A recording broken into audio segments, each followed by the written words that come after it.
ঘড়ির কাঁটায় তখন সকাল 10:38। হলিডে, কেউ ঘুমোচ্ছিলেন, কেউ বা পারিবারিক কাজে বাইরে বের হয়েছিলেন। আর মিরপুর শেরেবাংলা ক্রিকেট স্টেডিয়ামে তখন চলছিল বাংলাদেশ বনাম আয়ারল্যান্ডের টেস্ট ম্যাচ। ঠিক ওই মুহূর্তে গোটা দেশ আসলে ভূমিকম্পের কম্পনে কেঁপে ওঠে। বাংলাদেশের ম্যাচ থেমে যায় 3-4 মিনিটের জন্য। প্রেস বক্সে ছোটাছুটি, কেমন একটা যেন আতঙ্ক। হয়তো কেউ ছুটে যাচ্ছিলেন, কেউ মাঠে চলে যাচ্ছিলেন। ভয়াবহ এক অভিজ্ঞতা।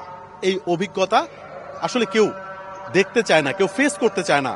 150 বছর পর ক্রিকেটে এমন ইতিহাস হয়েছে যে খেলা বন্ধ রাখতে হয়েছে 4 থেকে 5 মিনিট।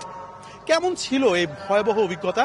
আমরা প্রেস বক্স থেকে কিছু সাংবাদিকদের কথা জানতে চাই, তাদের ওই মুহূর্তের অভিজ্ঞতাটা শুনতে চাই। 10:38 যখন আপনি ফার্স্ট ড্রিঙ্কস ব্রেক হয়, ব্রেকের পর খেলা যখন শুরু হয় তার 2-3 মিনিটের মাথায় আপনার এই ঘটনাটা ঘটেছে। আমি প্রেস বক্সে তো আজকেও প্রথম বল থেকে আমি উপস্থিত ছিলাম।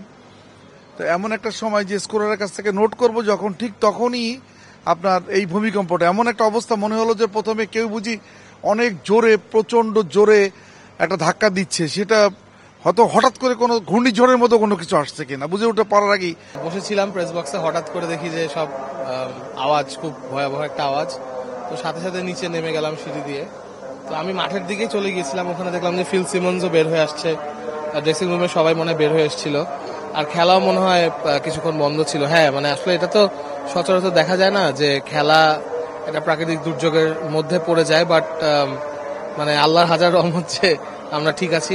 মিডিয়া সেন্টার বাংলাদেশ ক্রিকেটের নিউজের সবচেয়ে বড় মাধ্যম।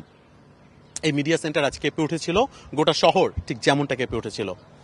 সাংবাদিকরা বলছিলেন এমন ভয়াবহ অভিজ্ঞতা তারা আগে কখনো ফেস করেনি। বাংলার ক্রিকেট থেমে গিয়েছিল 3 থেকে 4 মিনিটের জন্য। এমন ঘটনা ঘটেছে প্রায় 150 বছর পর। সৃষ্টিকর্তার অশেষ অশেষ রহমত যে ক্ষয়ক্ষতিটা আসলে বড় হয়নি।